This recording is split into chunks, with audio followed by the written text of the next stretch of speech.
السلام علیکم۔ گوندل خان کے پاس اس خانقاہ میں جو کچھ بھی موجود تھا اس نے بیٹی اور داماد کے حوالے کر دیا تھا۔ تیمور وفاداروں کی طرح ان کی خدمت میں مصروف رہتا تھا، لیکن طغرل خان کے انداز میں ایک ناقابل یقین تبدیلی آ چکی تھی، اور بعض اوقات تیمور اسے حیران نگاہوں سے دیکھنے لگتا تھا۔ رات کی تاریکیوں میں طغرل خان اب بھی بعض اوقات خاموش کھڑا خلاؤں میں گھورتا نظر آتا تھا۔ ایک اور شخصیت بھی تھی جو راتوں کو عبادتوں میں مصروف رہتی تھی، یہ گوندل ہی کی شخصیت تھی۔ ایک رات زرنگاہ کی آنکھ آدھی رات کے وقت کھل گئی تو اس نے گوندل خان کو عبادت الہی میں مصروف دیکھا۔ گوندل خان ویسے بھی ایک نیک فطرت انسان تھا۔ جب وہ گلاب خیل کا سردار تھا تب بھی وہ اس کی عبادتوں میں کبھی کمی نہیں آئی تھی، لیکن اس وقت گوندل خان کی مدھم مدھم آوازیں ابھر رہی تھیں۔ زرنگاہ اپنی جگہ سے اٹھ کر اس کے عقب میں جا کھڑی ہوئی۔ گوندل خان زارو کتار رو رہا تھا اور اس کے دونوں ہاتھ پھیلے ہوئے تھے۔ زرنگاہ کو اس کے الفاظ تو سمجھ میں نہ آ سکے، لیکن باپ کی یہ کیفیت اس پر عجیب طرح سے اثر انداز ہوئی تھی، اور وہ اس وقت تک وہیں کھڑی رہی تھی جب تک کہ گوندل خان روتا رہا تھا۔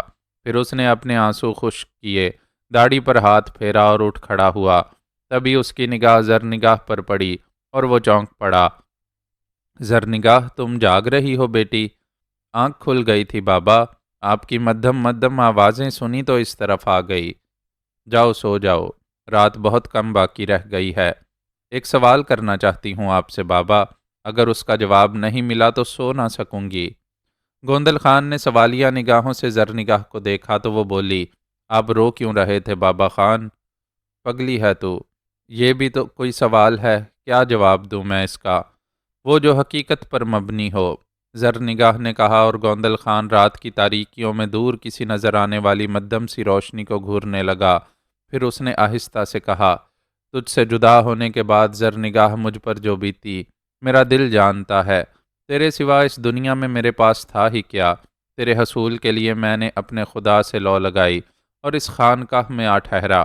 خدا نے مجھے اپنی نعمتوں سے مالا مال کر دیا۔ آج میری زرنگاہ ہی میرے سامنے نہیں ہے، بلکہ شہنشاہ خان بھی ہے، میرا خون، میری زندگی کا ایک حصہ۔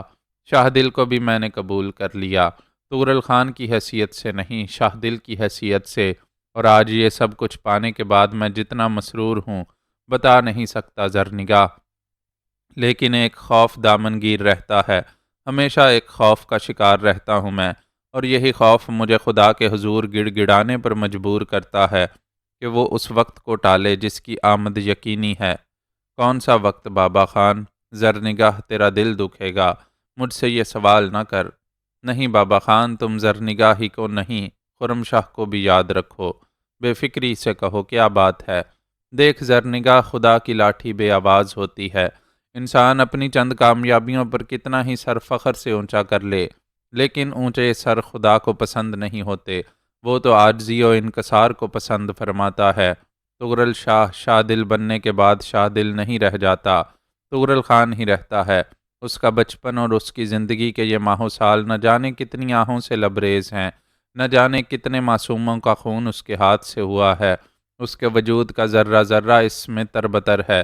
میں یہ سوچتا ہوں زرنگاہ کہ خدا اسے کیسے معاف کرے گا، وہ قابل معافی ہے بھی نہیں زرنگاہ، لیکن اب وہ تیری زندگی ہے، تیرا سہاگ ہے، تیرے بچے کا باپ ہے۔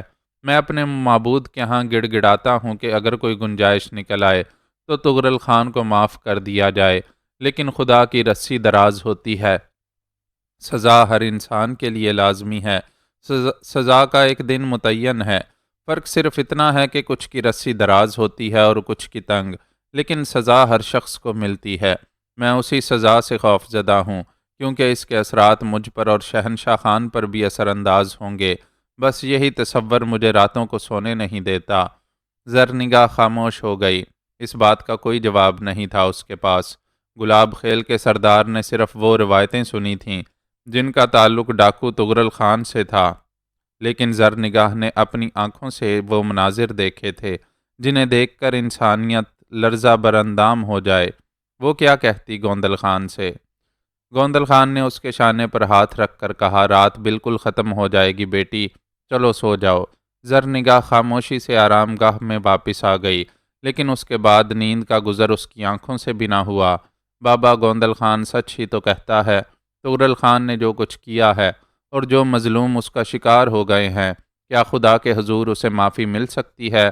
یہ تصور بھی گناہ تھا کہ کتنے بڑے گنہگار کے لیے معافی کی دعا مانگی جائے، لیکن تغرل خان، شہنشاہ خان کا باپ، میری زندگی کا مالک، زرنگاہ کے دل میں تغرل خان کی محبت موجود تھی۔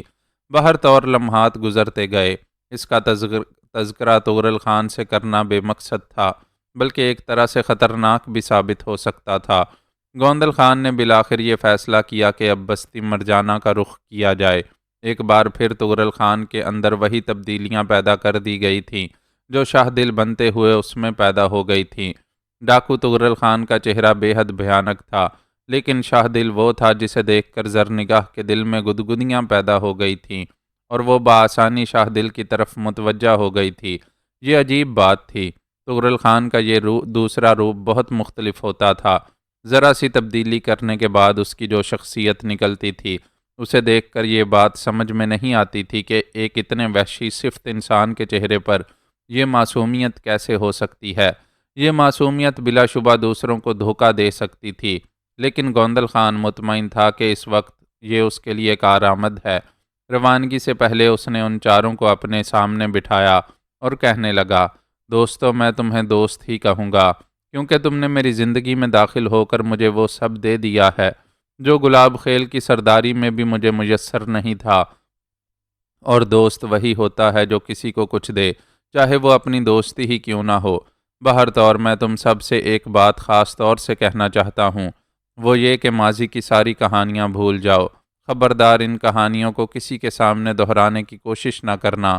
شاہ دل، تم صرف شاہ دل ہو، زرنگاہ، تم میری بیٹی زرنگاہ ہو، یہ شہنشاہ خان ہے اور یہ تیمور۔ ہم جو کہانی مرجانہ کی خانم کو سنائیں گے وہ کچھ اس قسم کی ہوگی کہ تم لوگ بہت دور کہیں آباد تھے، لیکن تمہارے پاس وسائل محدود تھے اور تم اپنی زندگی بہتر طور پر نہیں گزار سکتے تھے، سو میں نے تمہیں طلب کیا اور تم میرے پاس آ گئے۔ چنانچہ اب ہم اپنی جس زندگی کا آغاز کر رہے ہیں اس میں نہ گوندل خان کا گزر ہے، نہ تغرل خان کا، نہ زرنگاہ، شہنشاہ اور تیمور کا۔ ہم سب بالکل بدلے ہوئے انداز میں ایک نئی زندگی کا آغاز کریں گے، اور میں تم سب سے اس بات کا خواہش مند ہوں کہ میرے اس آخری وقت کی لاج رکھ لینا۔ سب نے خاموشی سے گردن جھکا لی۔ تب گوندل خان نے کہا، میں یہ بھی کرتا کہ اس خانقاہ میں تمہاری بقیہ زندگی بسر ہو جاتی، لیکن یہ کیسے ممکن ہے؟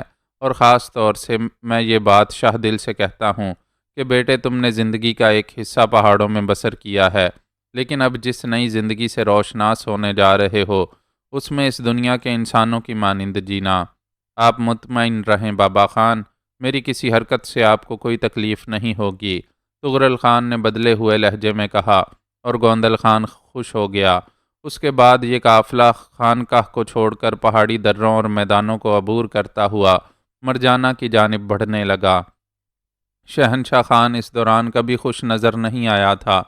وہ اپنے طور پر کسی سوچ میں ڈوبا رہتا تھا، لیکن اتفاق تھا کہ اس کی جانب کسی نے توجہ نہیں دی تھی۔ بہر طور مرجانہ کی جانب جاتے ہوئے وہ بھی خوش نظر آ رہا تھا۔ پھر وہ ایک عظیم الشان آبادی میں داخل ہو گئے۔ اسے دیکھ کر نہ صرف زرنگاہ اور تیمور بلکہ تغرل خان کی آنکھیں بھی حیرت سے پھیل گئیں۔ جوز فائن نے شیر کوہ کو جدید بنانے کی کوششیں کی تھیں، لیکن اس کی کوششوں نے جہاں تک کا سفر کیا تھا وہ سفر مرجانہ کے ابتدائی راستوں سے بھی بہت پیچھے کا سفر تھا۔ مرجانہ کی حسین ترین عمارتیں، اس کے چوڑے اور کشادہ بازار، ان میں سجی ہوئی دکانیں، صاف و شفاف زندگی قابل دید تھی۔ چاروں طرف سر بفلک پہاڑ تھے اور ایک جانب سمندر۔ یہ آبادی ایک مثالی حیثیت رکھتی تھی۔ وسیع و عریض اور ناقابل عبور پہاڑوں کے درمیان یہ عجیب و غریب دنیا بہت تعجب خیز لگتی تھی۔ مرجانہ میں داخل ہونے کے بعد تغرل خان احساس کمتری کا شکار ہو گیا۔ اگر وہ اپنے قوت بازو سے کام لے کر کبھی کوئی بستی آباد کرنے کی کوشش کرتا تو یقیناً وہ مرجانہ جیسی نہیں ہو سکتی تھی۔ مرجانہ تو ایک ایسی آبادی تھی جسے ایک مثالی یا جادوئی آبادی کہا جا سکتا تھا۔ گوندل خان اس آبادی میں داخل ہونے کے بعد مختلف سمتیں طے کرتا ہوا بالآخر آبادی کے آخری سرے پر اس جگہ پہنچ گیا جہاں ایک عظیم الشان محل پھیلا ہوا نظر آ رہا تھا۔ محل کے دونوں اطراف میں وسیع و عریض باغات تھے، جنہوں نے آگے جا کر محل کا احاطہ کر لیا تھا۔ ان باغات میں پھلوں کے درخت کی اس قدر بہتات تھی کہ دیکھ کر حیرت ہوتی تھی۔ سارے درخت پھلوں سے لدے ہوئے تھے۔ باغ کے ابتدائی حصے پر گوندل خان نے اپنا پہلا قیام کیا۔ یہاں کچھ لوگوں نے اس سے ملاقات کی تو گوندل خان نے ان سے کہا کہ وہ خانم شیر ماہ سے ملنا چاہتا ہے۔ گوندل خان کو بڑی عزت و احترام کے ساتھ باغ کے ایک گوشے میں لے جایا گیا، جہاں ایک بہت ہی خوبصورت جھونپڑی بنی ہوئی تھی۔ غالباً یہ جھونپڑی خالی تھی۔ وہاں گوندل خان کو قیام کے لیے کہا گیا تھا، اور یہ بھی کہا گیا تھا کہ اس کی یہ خواہش خانم شیر ماہ تک پہنچا دی جائے گی۔ گوندل خان انتظار کرنے لگا۔ دوپہر کو ان کے لیے بہترین کھانے کا بندوبست کیا گیا۔ یہ سب کچھ مہمانداری کے طور پر کیا جا رہا تھا۔ اس کے بعد شام کو تقریباً 4 بجے 2 آدمی آئے اور انہوں نے گوندل خان سے کہا کہ خانم شیر ماہ بزرگ گوندل خان سے ملنا چاہتی ہے۔ گوندل خان نے اپنے دوسرے ساتھیوں سے کہا کہ وہ اس کے ساتھ ہی آ جائیں۔ وہ باغ کے مشرقی حصے سے گزرنے کے بعد محل سے ملحق اس میدان میں پہنچ گئے جہاں خانم شیر ماہ گھوڑوں کی قطار کا معائنہ کر رہی تھی۔ سرکش اور شاندار گھوڑے اچھل کود مچا رہے تھے اور ان کے سائز انہیں قابو میں کرنے کے لیے 4 5 رسیوں سے کام لے رہے تھے۔ خانم شیر ماہ کی آنکھوں میں فخر کے آثار تھے اور وہ ان گھوڑوں کا جائزہ لے رہی تھی۔ پھر جب گوندل خان میدان کے سرے پر پہنچا تو خانم شیر ماہ کی نگاہیں اس طرف اٹھ گئیں۔ اس نے اپنے قریب کھڑے ہوئے شخص سے کہا، بابا خان کے ساتھ اور لوگ بھی ہیں؟ ہاں خانم، لاؤ مجھے ایک گھوڑا دو، میں ان لوگوں کے پاس پہنچ کر ان کا جائزہ لینا چاہتی ہوں۔ بابا گوندل خان بہت نیک آدمی ہے۔ خانم شیر ماہ کو فوراً ہی گھوڑا پیش کر دیا گیا اور وہ یہ تھوڑا سا فاصلہ گھوڑے کی پشت پر طے کر کے ان کے پاس پہنچ گئی۔ اس نے بڑے احترام سے بابا گوندل خان کے ہاتھوں کو بوسہ دیا اور پھر مسکراتی نگاہوں سے زرنگاہ تغرل خان اور ان کے ساتھ کھڑے شہنشاہ کو دیکھنے لگی۔ اس کی آنکھوں میں ایک عجیب سی چمک پیدا ہو گئی۔ اس نے انگلی کے اشارے سے شہنشاہ کو قریب بلایا اور پھر مسرور لہجے میں اس سے کہا، واہ، کیا نام ہے تمہارا بیٹے؟ شہنشاہ۔ شہنشاہ نے جواب دیا، صورت سے ہی شہنشاہ لگتے ہو۔ معاف کیجیے گا بابا گوندل خان، بچے میری کمزوری ہیں، آپ یہ بات اچھی طرح جانتے ہیں۔ تاہم میں اس گستاخی پر معذرت خواہ ہوں کہ آپ سے گفتگو کرنے کی بجائے میں اس بچے سے مخاطب ہوئی، لیکن یہ مجھے اتنا ہی پیارا لگا تھا۔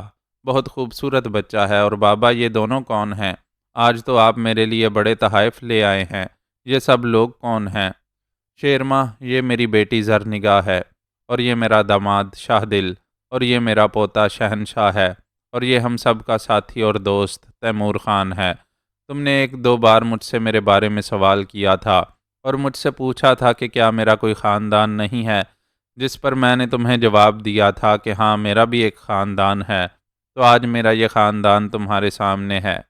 شیر ماہ نے مسکراتی نگاہوں سے ان سب کو دیکھا، زرنگاہ کے پاس پہنچی، اس کے شانے پر ہاتھ رکھا اور آہستہ سے بولی، میں تمہیں مرجانہ میں خوش آمدید کہتی ہوں بہن زرنگاہ۔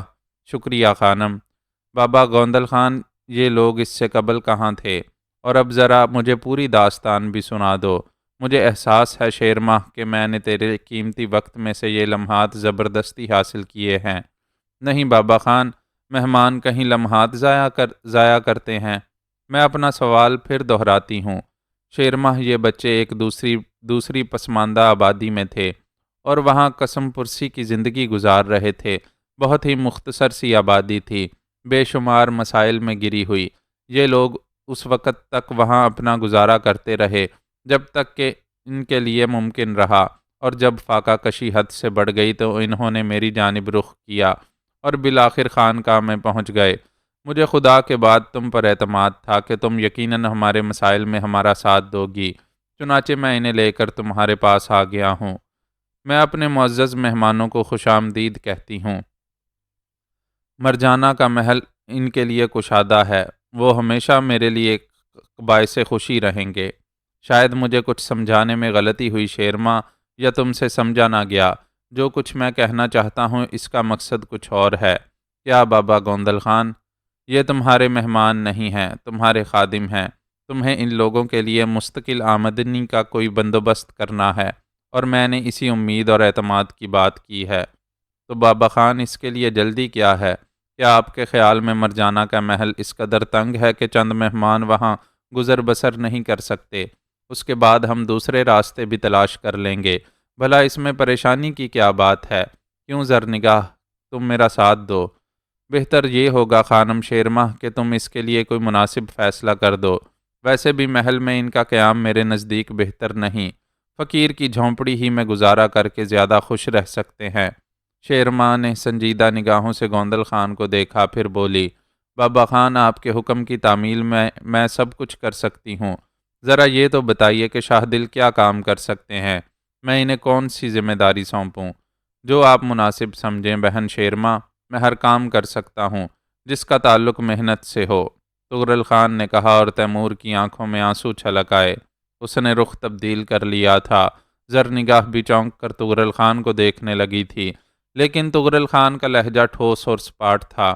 میں وعدہ کرتی ہوں کہ تمہیں تمہاری پسند کے مطابق کوئی کام دوں گی اور تم یقیناً یہاں خوش رہو گے، خانم شیرماہ نے کہا، اور دفعتاً ہی تغرل خان بول اٹھا، وہ شخص شاید اس گھوڑے کو رام کرنے کی کوشش کر رہا ہے، لیکن اس کا طریقہ کار غلط ہے۔ گھوڑے کو سامنے کے رخ سے اس طرح نہیں پکڑنا چاہیے۔ وحشی اور جنگلی گھوڑے اپنے سامنے کسی کو دیکھ کر کافی چراغ پا ہوتے ہیں۔ تغرل خان نے ایک سفید گھوڑے کی جانب اشارہ کیا جس کی لگامیں ایک شخص کے ہاتھ میں تھیں۔ گھوڑا اچھل کود رہا تھا اور وہ شخص اسے سنبھالنے کی کوششوں میں مصروف تھا۔ خانم شیرماہ کے ہونٹوں پر مسکراہٹ پھیل گئی۔ اس نے کہا، میں سمجھ گئی شاہ دل، تم غالباً گھوڑوں سے دلچسپی رکھتے ہو، لیکن وہ شخص جو اس گھوڑے کو تربیت دے رہا ہے بہترین گھوڑے سواری کا ماہر ہے، اور اس نے بڑے بڑے منہ زور گھوڑوں کو رام کر لیا ہے۔ یہاں وہ ہمارے گھوڑوں کی تربیت کرتا ہے۔ میں نے ایک اعتراض کیا تھا، اس کا مقصد کچھ اور نہیں تھا، لیکن شاہ دل بھیا، ایک بات میں تمہیں بتا دوں، میری زندگی کی دو ہی کمزوریاں ہیں، گھوڑے اور بچے۔ خوبصورت بچے مجھے دنیا کی سب سے حسین شے لگتے ہیں، اور توانا اور سرکش گھوڑے مجھے دل سے بھاتے ہیں۔ اگر تم گھوڑوں کے بارے میں کچھ زیادہ جانتے ہو تو آؤ، کیوں نہ فیصلہ ہو جائے۔ میں یہ تو نہیں کہوں گی کہ میں مردان خان کو اس کے منصب سے ہٹا دوں گی، لیکن اگر گھوڑوں کے مسئلے میں تمہاری معلومات بھی بہتر ہوئیں تو تمہارے لیے کام کا مسئلہ حل ہو جائے گا، اور اس سے ایک فائدہ یہ بھی ہوگا کہ میں تمہارے قریب رہوں گی، ورنہ ہو سکتا ہے بابا گوندل خان کے داماد کے سلسلے میں مجھ سے کچھ کوتاہی ہو جائے۔ گوندل خان نے تغرل خان کی طرف دیکھا اور تغرل خان گردن خم کر کے آگے بڑھ گیا۔ سبھی اس جانب چل پڑے تھے۔ شہنشاہ کی آنکھوں میں دلچسپی کے آثار نظر آ رہے تھے۔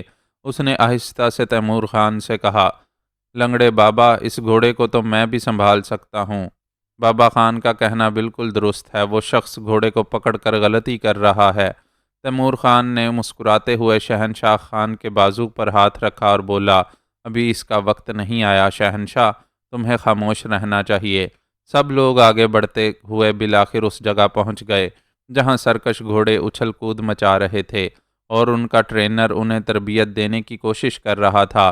جس سفید گھوڑے کو دور سے دیکھا گیا تھا اس کی آنکھیں گہری سرخ تھیں اور وہ انتہائی خونخوار گھوڑا نظر آ رہا تھا۔ ٹرینر کے ہوش اڑے ہوئے تھے۔ خانم شیرماہ نے کہا، یہ گھوڑے تازہ تازہ پکڑے گئے ہیں اور ابھی ان کی تربیت میں طویل عرصہ درکار ہوگا۔ اگر تم مردان خان کی مدد کر سکو شاہ دل تو مجھے خوشی ہوگی۔ ذرا اس گھوڑے کو سنبھالنے کی کوشش کرو، لیکن ہوشیاری سے۔ بابا گوندل خان یہ نہ کہیں کہ میں نے ان کے داماد کو کوئی نقصان پہنچانے کی کوشش کی تھی۔ تغرل خان سنجیدگی سے آگے بڑھا اور پھر اس نے تربیت دینے والے کے ہاتھوں سے گھوڑے کی لگام تھام لی۔ تربیت دینے والا، جسے مردان خان کے نام سے مخاطب کیا گیا تھا، ایک جانب ہٹ گیا۔ تغرل خان نے رخ تبدیل کر لیا تھا۔ گھوڑا سامنے کی سمت چلا تھا۔ تغرل خان کے رخ تبدیل کرتے ہی وہ پلٹا اور دونوں پاؤں اونچے کر کے تغرل خان پر جھپٹا۔ تغرل خان نے ایک بار پھر رخ تبدیل کر لیا تھا۔ گھوڑے کے پاؤں زمین پر پڑے اور تغرل خان اچھل کر اس کی پشت پر سوار ہو گیا۔ گھوڑا اسے پشت پر لادے ہوئے اگلے پاؤں اٹھا کر کافی دور تک اسی حالت میں چلا گیا، لیکن تغرل خان نے اس کی گردن سے چمٹنے کی کوشش نہیں کی۔ وہ گھوڑے کی پشت پر جمع ہوا تھا۔ آگے پہنچنے کے بعد گھوڑے نے اگلی ٹانگیں زمین پر رکھیں اور پچھلی ٹانگیں اٹھا کر تغرل خان کو گرانے کی کوشش کی، لیکن تغرل خان اس کی پشت کا ایک حصہ ہی بن گیا تھا۔ گھوڑا سخت بے چین ہو گیا اور اب وہ مسلسل اچھل رہا تھا۔ تغرل خان اس کی پشت پر جم کر بیٹھ گیا تھا۔ کافی دیر تک گھوڑا اسے گرانے کی کوششوں میں مصروف رہا اور اس کے بعد اس نے ایک جانب زکند لگا دی۔ بہت لمبی چھلانگ تھی، لیکن تغرل خان کی گرفت سے وہ نکل نہ سکا اور تغرل خان اسے میدان کے آخری سرے تک لے چلا گیا۔ وہاں پہنچنے کے بعد اس نے گھوڑے کی گردن پر ایک زوردار ہاتھ رسید کیا اور گھوڑا منہ کے بل گرتے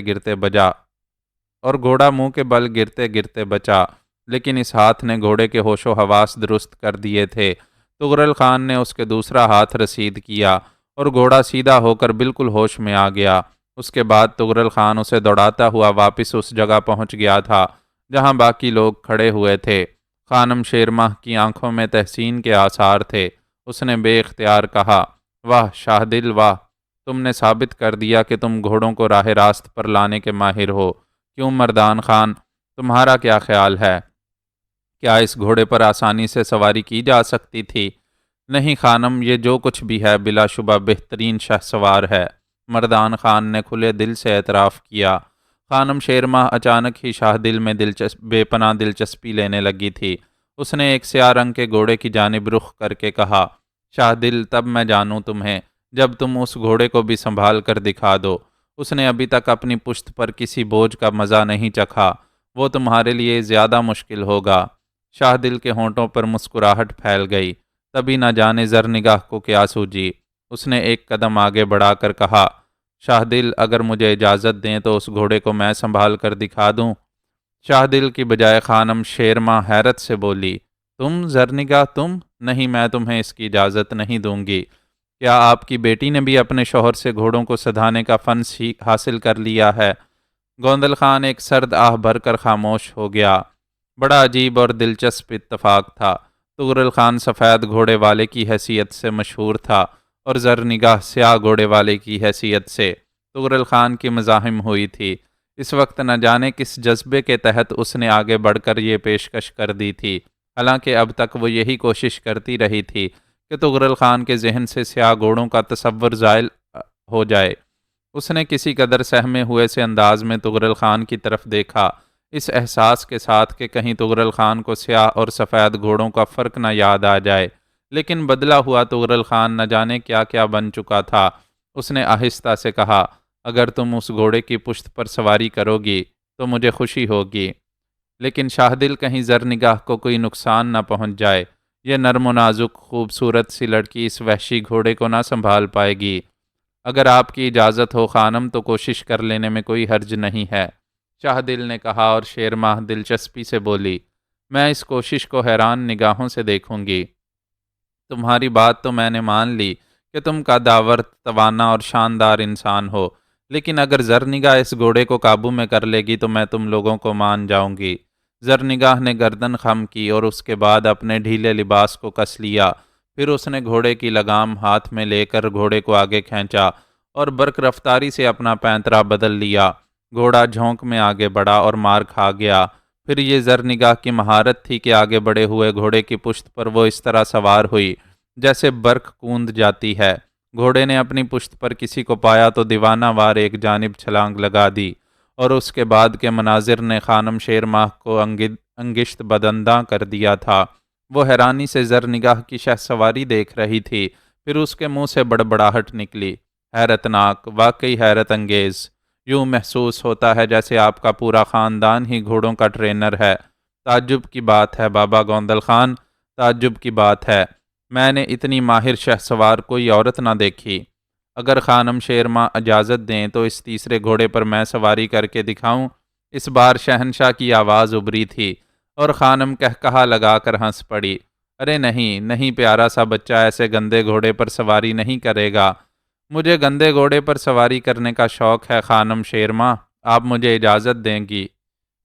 نہیں بابا گوندل خان، کیا آج آپ مجھے پاگل کرنے پر تل گئے ہیں؟ گوندل خان بھی کم از کم شہنشاہ کے بارے میں یہ بات نہیں جانتا تھا۔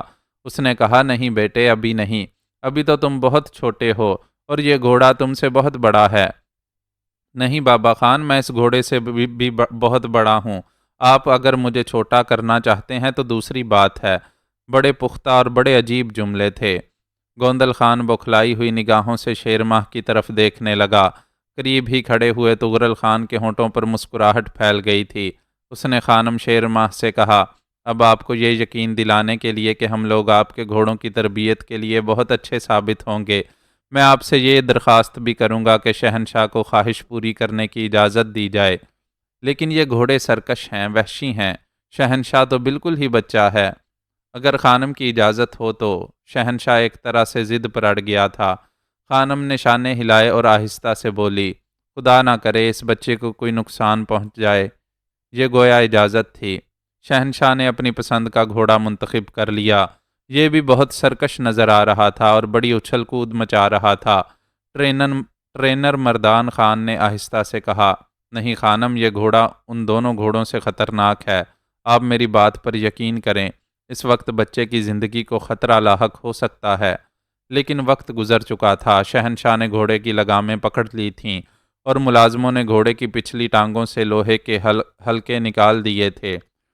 گھوڑا کمان سے نکلے ہوئے تیر کی مانند زکند لگا کر آگے بڑھا، لیکن چونکہ اس کی رسیاں شہنشاہ کے ہاتھوں میں تھیں، اس لیے شہنشاہ کے بدن کو ایک زوردار جھٹکا لگا۔ البتہ دیکھنے والوں نے یہ منظر ناقابل یقین انداز میں دیکھا۔ جو ہی رسیاں اچھلیں، شہنشاہ کا بدن بھی انہی کے ساتھ اچھل کر گھوڑے کی پشت پر جا کر جم گیا۔ ناقابل یقین بات تھی۔ ہلکے پھلکے بدن کا ضرور تصور کیا جا سکتا تھا، لیکن اس کے بعد تو وہ سب کچھ نہیں تھا جسے اتفاق کہا جا سکے۔ شہنشاہ گھوڑے کی پشت پر جمع ہوا گھوڑے کو میدان کے آخری حصے تک لے جا رہا تھا۔ دوسری جانب سے زرنگاہ سیاہ گھوڑے کو قابو کرنے کے بعد خرامہ خرامہ چلی آ رہی تھی۔ شہنشاہ نے اسی پر بس نہ کیا۔ کافی دور جانے کے بعد وہ دفعتاً گھوڑے کی پشت سے نیچے کود آیا اور اس کے بعد دوبارہ گھوڑے کی پشت پر سوار ہو گیا۔ وہ گھوڑے کی پشت پر شہ سواری کے کرتب دکھا رہا تھا اور اس کا ہلکا پھلکا بدن اس کی بہت مدد کر رہا تھا۔ خانم نے دونوں ہاتھوں سے سر پکڑ لیا۔ کئی بار اس کے حلق سے چیخیں نکل گئی تھیں۔ وہ یہی سمجھ رہی تھی کہ اس بار شہنشاہ گھوڑے کی پشت سے نیچے آ رہا، لیکن وہ حیرت سے یہ دیکھتی کہ شہنشاہ کے قدم زمین سے لگتے اور دوبارہ گھوڑے کی پشت پر پہنچ جاتا، گویا اسے گھوڑے پر پوری طرح کمان حاصل تھی۔ گھوڑا بھی تنگ آ گیا تھا۔ اس نے ہر وہ ممکن کوشش کر لی جس سے وہ اپنے مد مقابل کو گرا کر اسے زخمی کر سکے، لیکن مد مقابل چھلاوا تھا۔ خانم زرنگا اب اپنے گھوڑے سے اتر کر شاہ دل کے پاس آ کھڑی ہوئی تھی اور سب کی پھٹی پھٹی نگاہیں اس طرف لگی ہوئی تھیں۔ دفعتاً ہی مردان خان کو چکر آیا اور وہ نیچے بیٹھ گیا۔ خانم نے چونک کر اسے دیکھا تو مردان خان بھرائے ہوئے لہجے میں بولا، مجھے تو یہ جنوں کا کوئی خاندان معلوم ہوتا ہے۔ نہیں خانم، اپنی پوری زندگی کے تجربے کی بنیاد پر میں یہ بات کہہ سکتا ہوں کہ یہ لوگ انسان نہیں ہیں۔ یہ گھوڑے جنہیں ان لوگوں نے ٹٹو بنا کر رکھ دیا ہے، دنیا کے بہترین گھوڑے ہیں۔ خانم آپ یقین کریں، یہ انسان نہیں معلوم ہوتے۔ خانم کے حلق سے ایک ہذیانی سا قہقہا نکل گیا۔ وہ شہنشاہ کے کمالات دیکھ رہی تھی جس نے واقعی گھوڑے کو ٹٹو بنا کر رکھ دیا تھا، اور اب یوں لگتا تھا جیسے گھوڑے کے حواس درست ہوتے جا رہے ہوں۔ تھوڑی دیر کے بعد شہنشاہ اس کی پشت پر مزے سے سوار تھا اور گھوڑا اس کے اشاروں پر چل رہا تھا۔ یوں شہنشاہ بھی خانم کے پاس پہنچ گیا اور خانم نے بابا گوندل خان کا ہاتھ پکڑتے ہوئے کہا، بابا گوندل خان، آپ یقیناً مجھے کوئی روحانی کرشمہ دکھا رہے ہیں۔ واقعی حیران کن بات ہے۔ تاہم آپ یہ بات سمجھ لیں کہ اگر آپ پسند کریں تو میں نے ان تینوں کو اپنے ہاں رکھ لیا۔ اور گوندل خان کے ہونٹوں پر مسکراہٹ پھیل گئی۔ شیرم خان نے راوت خان، بدر شاہ اور دوسرے چند ایسے لوگوں کو اپنی رہائش گاہ میں مدعو کیا جو اس پورے گروہ میں نمایاں حیثیت رکھتے تھے۔ وہ ان لوگوں سے گفتگو کرنے کا پورا منصوبہ مکمل کر چکا تھا۔ راہ جوزفائن نے دکھائی تھی اور الفاظ اس نے تراشے تھے۔ بے شک اسے اس انداز میں مکاری نہیں آتی تھی، لیکن اس وقت وہ اپنی تمام تر ذہنی صلاحیتوں سے کام لے کر اپنی اس مشکل کو حل کرنا چاہتا تھا۔ اس نے گفتگو کا آغاز کرتے ہوئے کہا، معزز بدر شاہ، راوت خان اور میرے وہ تمام دوست جو میرے اس مقصد کے حل میں معاون بنے، آپ لوگوں کے ذہن میں شدت سے یہ بات سر ابھار رہی ہوگی کہ میں اپنا آئندہ منصوبہ کیا رکھتا ہوں۔ بے شک میں نے اس سلسلے میں بے حد غور و خوض کیا آج میں آپ لوگوں کو اپنے دل کی بات بتانا چاہتا ہوں۔ بچپن میں غلط صحبت کا شکار رہا اور بالآخر اس غلط صحبت نے مجھے مختلف مراحل سے گزار کر طغرل خان تک پہنچا دیا۔ طغرل خان کے ساتھ رہ کر میں نے جو کچھ کیا اس میں کوئی شک نہیں کہ اس کی ذمہ داری 100% مجھ پر عائد ہوتی ہے، لیکن اس کے بعد جب طغرل خان کے اندر ایک تبدیلی رونما ہوئی تو میرے اندر وہ تبدیلی شدت اختیار کر گئی۔ میں نے طغرل خان کو میں نے طغرل خان کی دو رخی کو پسند نہ کیا۔ ایک جذبہ بار بار میرے سینے میں ابھرتا تھا۔ طغرل خان تو تھا ہی دہشت و بربریت کا رسیا، اور اس نے بے دریغ انسانوں کو موت کے گھاٹ اتارا تھا۔ میں بھی اس کا شریک کار تھا، اور نہ ہوتا تو کیا کرتا، کیونکہ اس کے رنگ میں رنگ گیا تھا۔ اس وقت تک میں نے اس بارے میں کچھ نہیں سوچا تھا، جب تک طغرل خان نے زرنگاہ سے شادی نہیں کی تھی۔ اس نے اپنی اس شادی کے طفیل میں یہاں ایک قانون نافذ کر دیا جس میں صرف اپنے تحفظ کا تصور کار فرما تھا، یعنی یہاں لوگ شادیاں کریں اور اپنی نسل بڑھائیں۔ طغرل خان بہت عجیب انسان تھا۔ اس کی سوچ میں اس کی اپنی ذات ہمیشہ پیش نگاہ رہی۔ دوسروں کے بارے میں اس نے کبھی کچھ نہ سوچا۔ ایک شہنشاہ خان کے لیے اس نے اپنے مقاصد بدل دیے، لیکن اس نے اپنے ان ساتھیوں کے بارے میں کبھی نہیں سوچا جو اس کی وفاداری میں ہر لمحہ اپنی جان کی بازی لگائے رہتے تھے۔ یہ جذبہ میرے اندر پلتا گیا، یہاں تک کہ اس کا نتیجہ آپ کے سامنے ہے۔ میں نے اپنے ہر شخص کے بارے میں سوچا ہے، اپنے ان تمام لوگوں کے بارے میں جو میرے ساتھ میری ہدایت پر اور مجھ سے پہلے طغرل خان کی ہدایت پر آنکھیں بند کر کے عمل کرتے ہیں۔ آپ لوگ مجھے بتائیے، کیا یہ بہتر ہے کہ طغرل خان جس طرح بستیوں میں ڈاکہ زنی کے دوران لوگوں کو ہلاک کرتا تھا، اس طرح وہ اپنے پستول سے اپنے ساتھیوں کو ہلاک کر دے؟ کوئی تو فرق ہونا چاہیے تھا اس کے وفاداروں اور اس کے دشمنوں میں، لیکن وہ اپنی سوچ کا مالک تھا۔ وہ اپنی ذات کے لیے سب کچھ کرتا تھا، یہاں تک کہ میرا پیمانہ صبر لبریز ہو گیا اور میں نے طغرل خان کے خلاف قدم اٹھایا۔ بے شک وہ بچ کر نکل گیا، لیکن اب اس بات کے امکانات نہیں ہیں کہ وہ کسی قوت کے ساتھ دوبارہ ہم تک پہنچے۔ معزز بدر شاہ اور میرے ساتھیوں، مجھے صرف ایک بات کا جواب دو۔ یہاں بے شمار نسلیں پل رہی ہیں۔ یہ لوگ وہ ہیں جو اپنے اپنے قبیلوں میں پرامن زندگی بسر کرتے تھے۔ ہم نے اپنے مقاصد کے لیے انہیں حاصل کیا۔ ایک وقت ایسا آئے گا جب ان کے بدن کمزور پڑ جائیں گے، ان کی قوتیں جواب دے جائیں گی، یہ بوڑھے ہو جائیں گے، تو کیا آپ کے خیال میں وہ قبیلے انہیں معاف کر دیں گے جنہوں نے ان کے ہاتھوں نقصانات اٹھائے ہیں؟ میں سمجھتا ہوں ایسا کبھی نہیں ہوگا۔ ان کی کمزوری کا احساس ہوتے ہی قبائل ہم پر چڑھ دوڑیں گے، اور ہم میں سے ہر ایک کو نیست و نابود کرنا ثواب سمجھا جائے گا۔ کیا میری یہ سوچ غلط ہے؟ آپ لوگ مجھے بتائیے، میں اسی سلسلے میں پریشان ہوں اور آپ سے مشورہ کرنا چاہتا ہوں کہ کیا کیا جائے۔ سب کے چہرے غور و فکر کے نمونے بن گئے۔ بدر شاہ بڑی گہری نگاہوں سے شیرم خان کو دیکھ رہا تھا۔ شیرم خان نے چند لمحات کے بعد کہا، اگر آپ لوگ اجازت دیں تو میں ان تمام لوگوں سے اس سوال کا جواب تلاش کروں جو میرے ساتھی ہیں۔ بہتر یہی ہوگا شیرم خان کہ ہم اپنے طور پر کوئی فیصلہ کرنے کی بجائے اپنے ساتھیوں کو اپنے اعتماد میں لیں اور ان سے گفتگو کریں۔ راوت خان نے کہا، تو پھر آپ لوگ یوں کریں کہ فوری طور پر تمام لوگوں کو میدان میں جمع کر لیں۔ میں ان سے گفتگو کرنا چاہتا ہوں۔ پہلے میں نے یہ سوچا تھا کہ آپ کے مشورے حاصل کر کے اپنا مقصد آپ کے سامنے رکھوں، لیکن آپ کا کہنا ٹھیک ہے۔ ہم آپ کوئی فیصلہ کریں گے تو وہ مکمل نہیں ہوگا، اور طغرل خان کی طرح ہم اپنا فیصلہ دوسروں پر مسلط نہیں کریں گے۔ یہی بہتر ہے شیرم خان۔ اگر تمہارے ذہن میں کچھ ہے تو اسے ہم چند افراد تک محدود نہ رکھو، بلکہ اس وقت ہمارے تمام ساتھیوں کو ہمارے اعتماد میں آنا ضروری ہے۔ راوت خان نے کہا، اور شیرم خان تیار ہو گیا۔ پھر اس نے اپنے یہی الفاظ اپنے ساتھیوں کے سامنے دہرائے جو جم غفیر کی صورت میں اس کے سامنے تھے۔ شیرم خان نے کہا، اس میں کوئی شک نہیں کہ آپ لوگ ناقابل تسخیر ہیں۔ ابھی آپ زندگی کے بہترین سال ان پہاڑوں میں بسر کر سکتے ہیں، اپنا ایک نیا قبیلہ بنا سکتے ہیں، لیکن یہ قبیلہ ہمیشہ ڈاکوؤں کا قبیلہ کہلائے گا۔ آپ کی اولاد جوان ہوگی، اگر آپ چاہیں گے تو وہ بھی ڈاکو بن جائیں گے، لیکن کیا ایک باپ کی حیثیت سے آپ اپنے بیٹے کے سینے کو گولیوں سے داغدار دیکھنا پسند کریں گے؟ یہ سارا مسئلہ طغرل خان کا پیدا کیا ہوا تھا، اور طغرل خان صرف اپنی ذات کی بقا کے لیے سب کچھ کر رہا تھا۔ لیکن میں نے طغرل خان سے آپ لوگوں کو اسی لیے نجات دلائی ہے کہ آپ اپنے طور پر بھی فیصلے کا حق محفوظ کر لیں۔ میرے ساتھیوں، میں آپ لوگوں سے محبت کرتا ہوں۔ میں وہ نہیں ہوں جس کے پاس اگر 2 پستول ہوں تو وہ ان کی تمام گولیاں ان افراد پر خالی کر دے جو اس کے سامنے گردن خم کیے کھڑے ہوں۔ میں آپ لوگوں کو اس بات کا حق دیتا ہوں کہ اگر کوئی غلطی مجھ سے ہو جائے تو آپ میرا گریبان پکڑ سکتے ہیں، اس لیے کہ میں طغرل خان نہیں ہوں۔ آج آپ لوگ مجھے سردار کی حیثیت دے چکے ہیں، لیکن اس حیثیت کو قبول کرنے کے بعد میرے سینے میں اور گداز پیدا ہو گیا ہے، اور اب میں اس طرح آپ کے بارے میں سوچنے لگا ہوں جس طرح ایک باپ اپنے بچوں کے بارے میں سوچتا ہے۔ ہاں، مجھے آپ کے مستقبل کی فکر ہے۔ میں آپ کے سینوں کو خون سے داغدار نہیں دیکھ سکتا، میں آپ کے دلوں کو زخمی نہیں دیکھ سکتا، میں بزدل نہیں ہوں۔ آپ لوگ جس طرح چاہیں میرا امتحان لے لیں۔ میں اب بھی امیروں کو نیست و نابود کرنے کی ہمت رکھتا ہوں، لیکن مجھے بتائیے، کب تک ہم یہ خون کی ہولی کھیلتے رہیں گے؟ کب تک اپنے خزانوں کے منہ بھرتے رہیں گے؟ بالآخر ایک دن ہمارے بازوؤں کی قوت ختم ہو جائے گی، اور اس وقت ہمیں پناہ کے لیے کسی چٹان کے پیچھے جگہ نہیں ملے گی۔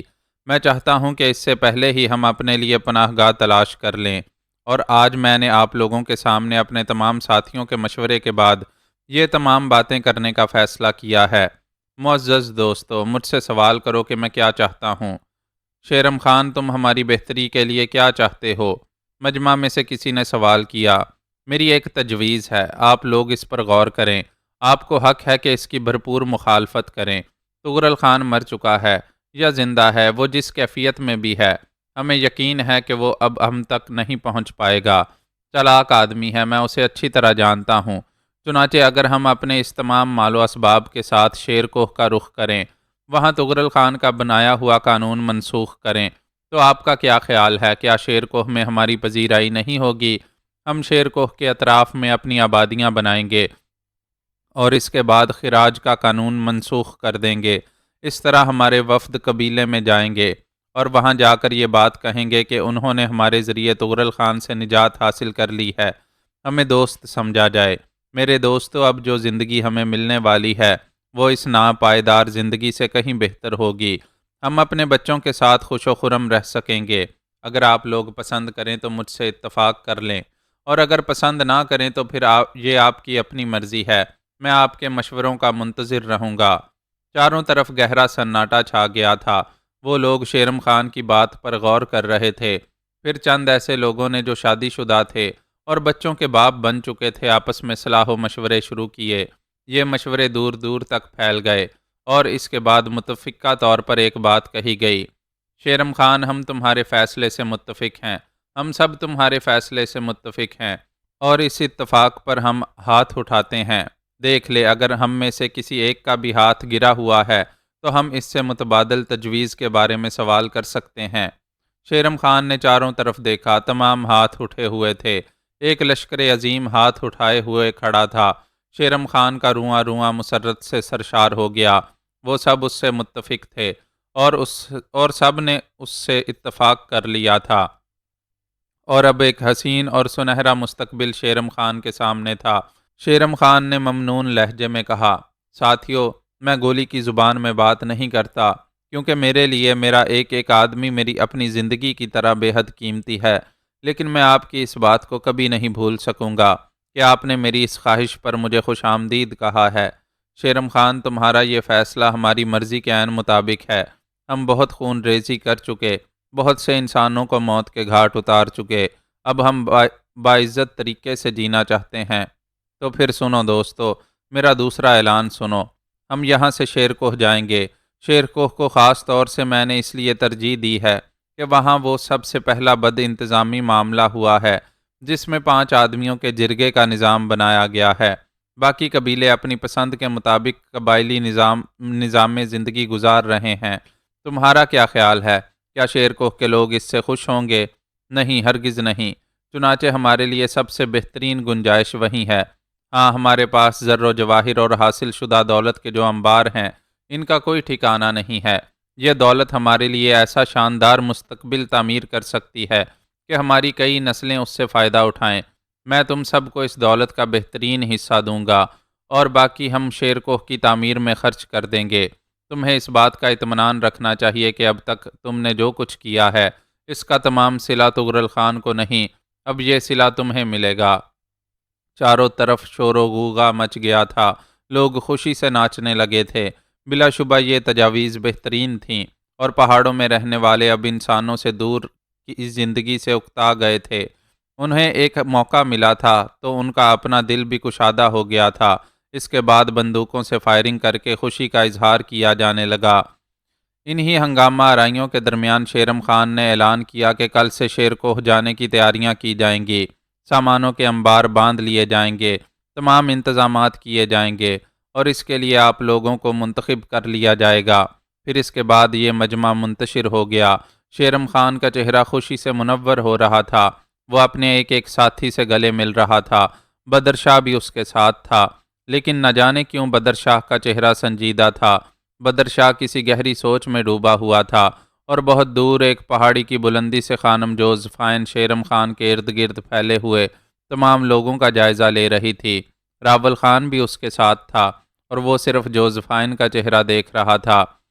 اس کی سمجھ میں نہیں آتا تھا کہ انسان کے روپ میں یہ کون شیطان ہے جس کی دماغی قوتیں لامحدود ہیں۔ ہاں، یقیناً یہ فرنگی عورت بھی کسی طرح شیطان سے کم نہیں تھی۔ جس طرح شیطان تنہا ہونے کے باوجود ساری دنیا پر اپنا تسلط جمائے ہوئے ہے، اسی طرح یہ عورت تنہا ہونے کے باوجود ان پہاڑوں پر رہنے والوں کو انگلیوں کے اشاروں پر نچا رہی تھی۔ اور کس قدر خوش نصیب تھی وہ کہ اسے اس قسم کے لوگ آسانی سے مل جاتے تھے جو اس کے شکنجے میں پھنس جائیں۔ لیکن اب کیا ہوگا؟ شیرم خان تو اپنی ان تمام کارروائیوں میں مصروف ہو گیا تھا، اور جوزفائن راول خان کے ساتھ اپنے اس غار میں آ گئی تھی جہاں اس کا قیام تھا۔ اس نے مسکراتی نگاہوں سے راول خان کو دیکھتے ہوئے کہا، کیا بات ہے خان، میں تمہارے چہرے پر وہ بشاشت نہیں پاتی جو مجھے نظر آنی چاہیے۔ تم کیا سمجھتی ہو جوزفائن، ان حالات سے گزرنے کے بعد کیا راول خان وہ راول خان رہ سکتا ہے جو تھا؟ حالات تو وقت کی گیند ہوتے ہیں راول خان، اور ہمیں حالات کو اپنے قابو میں کرنا چاہیے، نہ کہ خود حالات کے بس میں آ جائیں۔ میں تمہاری اس کیفیت سے عجیب سے وسوسوں کا شکار ہو جاتی ہوں۔ راول خان کے بدن میں ایک سنسنی سی دوڑ گئی، اور اس نے بمشکل تمام خود کو سنبھال کر کہا، کیسے وسوسے جوزفائن؟ یہی کہ تمہارے دل میں کوئی دوہری کیفیت ہے، جوزفائن بولی۔ اگر میں اپنے دل میں کوئی دوہری کیفیت رکھ سکتا جوزفائن، تو اس دور کا ایک کامیاب ترین انسان ہوتا۔ میری بدقسمتی تو یہی ہے کہ میں دوہری کیفیت کا شکار نہیں ہو پاتا۔ مطلب؟ جوزفائن نے سوال کیا۔ مطلب بھی تم خود ہی سمجھ سکتی ہو۔ میں بارہا یہ سوچنے لگتی ہوں راول خان کہ کہیں تمہارے ذہن میں فرخانہ تو نہیں آ جاتی۔ دیکھو جوزفائن، ان باتوں کا تذکرہ مت کرو جن کے سلسلے میں ہمارے درمیان سمجھوتا ہو چکا ہے۔ میں اس بات کا بارہا اعتراف کر چکا ہوں کہ میں نے محبت کا آغاز تم سے کیا تھا، اور تم ہی تھیں جس نے ایک اور لڑکی کو میری زندگی میں داخل کر کے میرا ذہن دو حصوں میں تقسیم کر دیا تھا۔ اس کے باوجود حالات پر گہری نگاہ رکھتے ہوئے بھی تم مجھ پر یہ الزام لگاؤ تو میں سمجھ لوں گا کہ تم اس طرح مجھ پر اپنی برتری کا اظہار کرتے رہنا چاہتی ہو، اور مجھے یہ احساس دلانا چاہتی ہو کہ میں ہارا ہوا جواری ہوں۔ جوزفائن، یہ بات مجھے ذہنی طور پر قتل کر دے گی۔ او نہیں راول خان، میری زندگی، یہ بات نہیں ہے، بس میں بہت خوش ہوں، اور تمہیں بھی خوش دیکھنا چاہتی ہوں۔ تم اس مسرت کا اظہار نہیں کر رہے، اس لیے میں نے تم سے یہ سوال کر لیا تھا۔ میں ان حالات سے پوری طرح مطمئن نہیں ہوں، اور میں بہت کچھ سوچ رہا ہوں، راول خان نے کہا۔ یہی تو شکایت ہے تم سے راول خان، اپنی سوچوں میں مجھے ضرور شریک کر لیا کرو۔ تم نے جب بھی تنہا سوچا غلط فیصلہ کیا، میں جو ہوں تمہارے لیے۔ راول خان سرد نگاہوں سے جوزفائن کو دیکھتا رہا، پھر اس نے کہا، جوزفائن، اس دوران جب سے تم نے اس کھیل کا آغاز کیا ہے، اپنے فیصلے بارہا بدلے ہیں۔ تم پہلے کسی ایک راستے پر آگے بڑھتی ہو، اور پھر اسے کسی بھی جگہ سے تبدیل کر دیتی ہو۔ میں تمہارے اسی انتشار سے الجھا ہوا ہوں۔ جوزفائن کے ہونٹوں پر مسکراہٹ پھیل گئی، پھر اس نے کہا، سنو راول خان، غور سے سنو۔ ایک راستے پر چلنے والے کبھی کبھی شدید نقصان سے دوچار ہو جاتے ہیں۔ سانپ کی مثال دوں گی تمہیں، وہ ہمیشہ بل کھاتا ہوا چلتا ہے۔ جانتے ہو کیوں؟ صرف اس لیے کہ اسے کوئی نقصان نہ پہنچ جائے، اور میری فطرت بھی سانپ سے مختلف نہیں ہے راول خان۔ میں حالات کے تحت فیصلہ بدل دیا کرتی ہوں، اور اس میں مجھے ایک لمحہ نہیں لگتا، لیکن میرا محور اب بھی وہی ہے۔ میں نے طغرل خان کو بالآخر شکست دے دی، اور طغرل خان اپنے نام کی گہرائیوں کے ساتھ ڈوب گیا ہے۔ لیکن اس کے باوجود اس بات کو ذہن میں رکھنا ہوگا کہ تغرل خان زندہ ہے۔ وہ کب اور کس طرح ہمارے سامنے آئے گا ہم نہیں جانتے، چنانچہ میں نے جو فیصلے کیے ہیں وہ انہی حالات کی روشنی میں کیے ہیں۔ اگر فیصلوں میں تمہیں کہیں کوئی تبدیلی محسوس ہوئی تو کیا تم حالات کی تبدیلی پر غور نہیں کرتے؟ میں نے تو یہی چاہا تھا کہ تغرل خان شیرم کے ہاتھوں مارا جائے، لیکن تغرل خان یہاں سے بھاگ گیا ہے۔ تھوڑی بہت تبدیلی تو اپنے فیصلوں میں کرنی ہی ہوگی۔ شیرم خان شیر کوہ جانے کی تیاریاں کر رہا ہے راول خان، ہم شیر کوہ کی جانب سفر کریں گے، لیکن ایک بات میں تمہیں راستے میں بتاؤں گی۔ یہ مت سمجھ لینا کہ میں نے راستے میں اپنا کوئی فیصلہ بدل دیا ہے۔ اس بات کو ذہن میں رکھنا کہ تھوڑا سا سفر طے کرنے اور حالات کا جائزہ لینے کے بعد میں تمہیں اپنے ایک اور منصوبے سے آگاہ کروں گی۔ بہت سوچ سمجھ کر کام کرنا ہے راول خان، پہاڑیوں پر حکمرانی آسان کام نہیں ہے، اور اب تو میرے سامنے ایک اور مقصد ہے، ایک ایسا مقصد جس کی تکمیل لازمی طور پر کرنی ہوگی۔ ہاں راول خان، میں اپنا وہ منصب پانا چاہتی ہوں جسے لے کر میں ان پہاڑوں میں داخل ہوئی تھی۔ اس منصب کے حصول کے لیے میں نے کیا کچھ کھویا ہے تمہیں اس کا اندازہ ضرور ہوگا راول خان۔ فرخانہ کی بات میں اس لیے کرتی ہوں کہ بہر طور اس کا ایک وجود ہے، اور اس سلسلے میں میرا ذہن ہمیشہ اس احساس کا شکار رہے گا کہ تم اس سے رابطہ قائم کر چکے ہو، لیکن اس سے رابطہ قائم کرنے کے بعد میں نے تمہیں خوشبخت خان دیا ہے۔ ہاں، لیکن ان حالات میں جب کہ تم اسے مجھے دینے کا ارادہ نہیں رکھتے تھے۔ ان حالات کا مکمل طور پر ذمہ دار صرف مجھے قرار دو گی جوزفائن؟ ہاں راول خان، اس بات سے تم انکار نہیں کر سکتے۔ تمہارا جب تک مجھ سے تعاون جاری رہا تم سرخرو رہے، اور جب تم نے اپنے طور پر سوچا تو تم دیکھ لو کہ تم کہاں سے کہاں آ پہنچے۔ راول خان خاموش رہا۔ بہت زیادہ گفتگو کر کے وہ جوزفائن کو کسی شبے کا موقع نہیں دینا چاہتا تھا۔ پہلی بار وہ اس ناگن کے مقابلے پر آیا تھا۔ بھرپور طریقے سے اس سے پہلے بھی اس نے جوزفائن کو ایک بار نظر انداز کیا تھا، لیکن مقابلہ کر کے نہیں، اس نے خود ہی میدان چھوڑ دیا تھا۔ لیکن اب صورتحال بالکل مختلف تھی، اور جوزفائن سے باقاعدہ مقابلہ ہو رہا تھا۔ اس لیے راول خان اپنی کسی کمزوری سے نقصان نہیں اٹھانا چاہتا تھا۔ اس نے چند لمحات کے بعد مسکراتے ہوئے کہا، تم ہمیشہ مجھے احساس کمتری کا شکار کر دیتی ہو، اور بعض اوقات میں الجھ جاتا ہوں، یہ سوچ کر کہ میں تو وہ ہوں جس سے تم نے محبت کی تھی۔ اور راول خان خاموش ہو گیا۔ راول خان، تم اب بھی وہی ہو جس سے میں نے محبت کی تھی، لیکن اس محبت میں کسی اور کی شرکت نہ مجھے پہلے منظور تھی اور نہ اب۔ بہر طور یہ فیصلے بعد کے ہیں کہ ہمیں کیا کرنا ہے۔ فی الحال ایک بات ذہن نشین کر لو، میرا ایک ایک قدم تمہارے حق میں ہے اور تمہارے لیے بہتر ہے، نہ صرف تمہارے لیے بلکہ میرے لیے بھی، اور ان لوگوں کے لیے بھی جن پر ہم حکمرانی کرنا چاہتے ہیں۔ اس سے زیادہ میں اس موضوع پر کوئی بات نہیں کرنا چاہتی۔ اس بات کو بھی ذہن میں رکھنا کہ مجھ سے انحراف ہمیشہ تمہارے لیے زہر قاتل ثابت ہوتا ہے۔ راول خان خاموش ہو گیا۔ چند لمحات یہ خاموشی چھائی رہی۔ اس کے بعد جوزفائن نے کہا، تم یہ سوچو راول خان کہ اب خوشبخت خان کو وہی منصب ملے گا جسے دینے کے لیے تم نے کوششیں کی تھیں اور ایک چھوٹی سی بستی کا انتخاب کیا تھا، لیکن اب خوشبخت خان شیر کوہ کا مطلق العنان شہنشاہ ہوگا۔ اس بات کو تم نظر انداز کر سکتے ہو کہ یہ معمولی بات نہیں ہے۔ نہیں جوزفائن، بلا شبہ تم نے اس سلسلے میں جو کچھ سوچا ہے اس کے لیے میں تمہارا احسان مند ہوں۔ راول خان نے گردن خم کر کے جواب دیا، نہیں میری جان، ایسے نہیں، مجھ سے مردوں کی طرح آنکھیں ملا کر بات کرو، میرے شوہر رہو، لیکن وہ جو لندن میں میرے پاس تھا، کیا سمجھے؟ جوزفائن ہنس پڑی اور راول خان بھی اس کا ساتھ دینے لگا۔ یہ ہنسی کتنی کرب آمیز تھی، اس کا اندازہ راول خان کا دل ہی لگا سکتا تھا۔ بہرحال جوزفائن اپنا کام کر چکی تھی، اور اب شیرم خان کا کام رہ گیا تھا۔ وہ بلندیوں سے اس کام کا جائزہ ضرور لے رہی تھی۔ معمولی بات نہیں تھی، بہت عرصے سے یہ لوگ یہاں آباد تھے، خراج کی اشیاء اور تغرل خان کا عظیم الشان خزانہ باندھا جا رہا تھا۔ سامان کے یہ عظیم الشان انبار بڑی عبرتناک حیثیت رکھتے تھے۔ تغرل خان نے سینکڑوں انسانوں کو قتل کر کے یہ دولت جمع کی تھی، لیکن یہ دولت اب اس کی نہیں تھی۔ دولت کا یہ کھیل اب اپنا رنگ بدل چکا تھا، اور فی الوقت شیرم خان اس کا مالک تھا۔ دولت کے انبار باندھے جا رہے تھے اور تمام خزانے غاروں سے باہر لائے جا رہے تھے۔ یوں محسوس ہو رہا تھا جیسے گھوڑوں کی تعداد کم پڑ جائے گی۔ جوزفائن ان خزانوں کو دیکھ رہی تھی۔ اس نے متاثر کن لہجے میں کہا، راول خان، کیا اس خزانے سے تم پہاڑوں میں درجنوں بس نئی بستیاں آباد نہیں کر سکو گے؟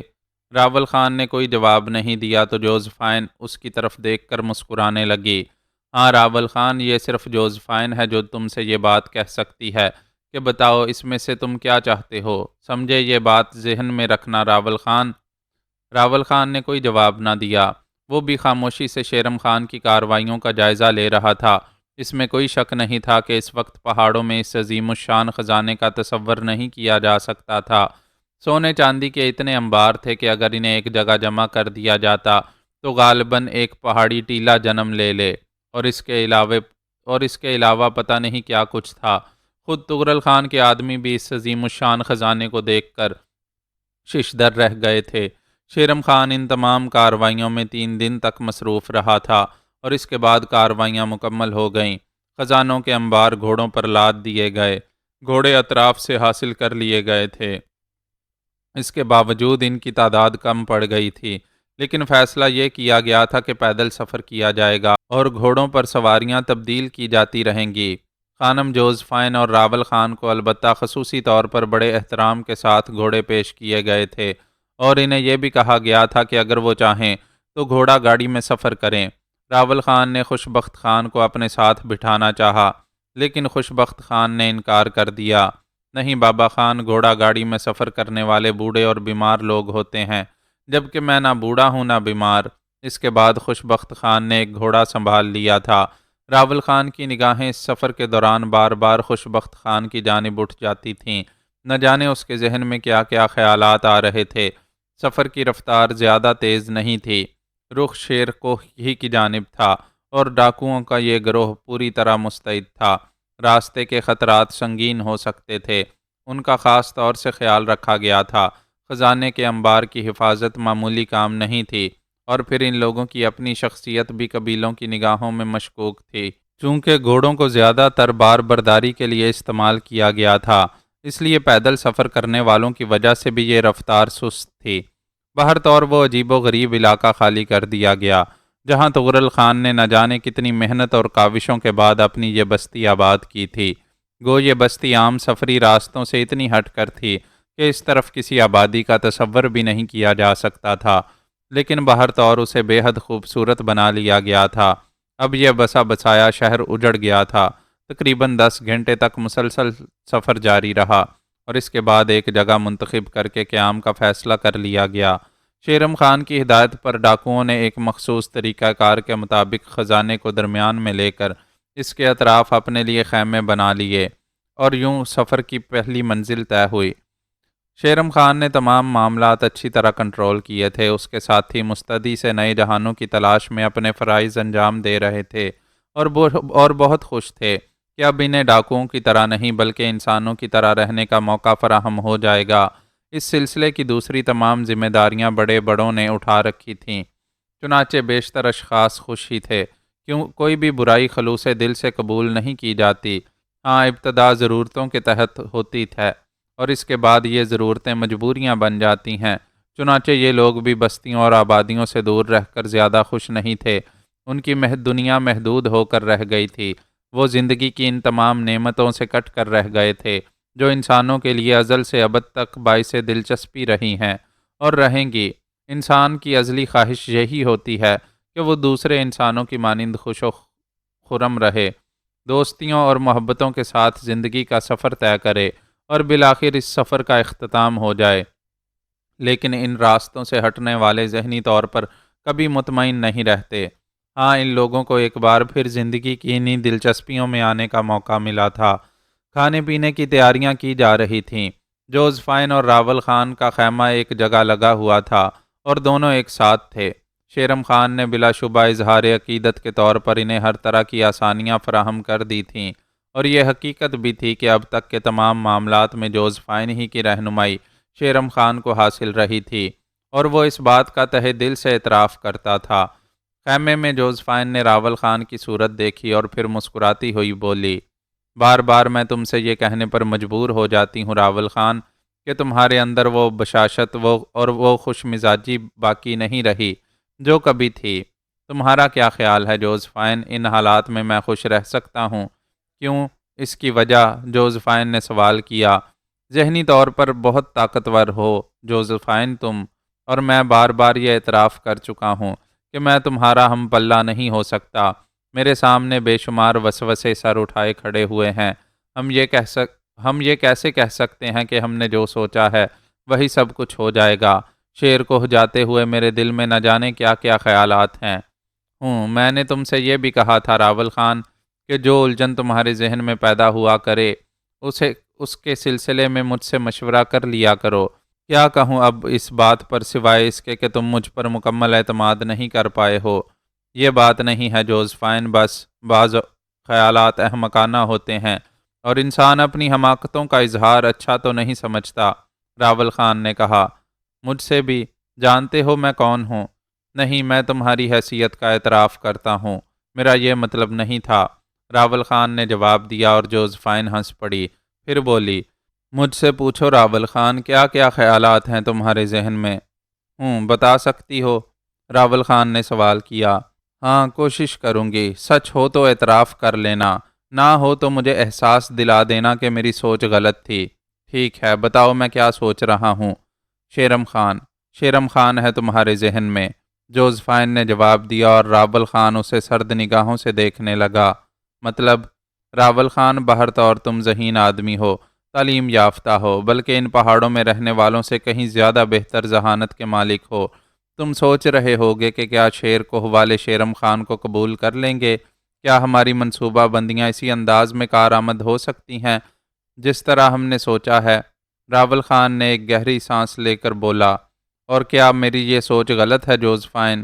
نہیں، بالکل ٹھیک ہے، میں خلوص دل سے تسلیم کرتی ہوں، یہ بالکل سچ ہے کہ شیرم خان اگر اب شیر کوہ جائے گا تو یہ ہو سکتا ہے کہ طغرل خان کے نام پر شیر کوہ والے اس طرح خاموش ہو جائیں جس طرح پہلے خاموش رہے ہیں اور آج تک خاموش ہیں۔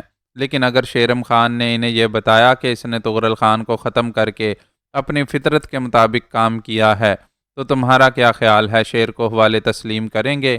میرا خیال ہے نہیں کریں گے۔ اس کے نتیجے میں کیا ہوگا؟ خون ریزی۔ اب شیر کوہ والے اتنے چوہے بھی نہیں ہیں۔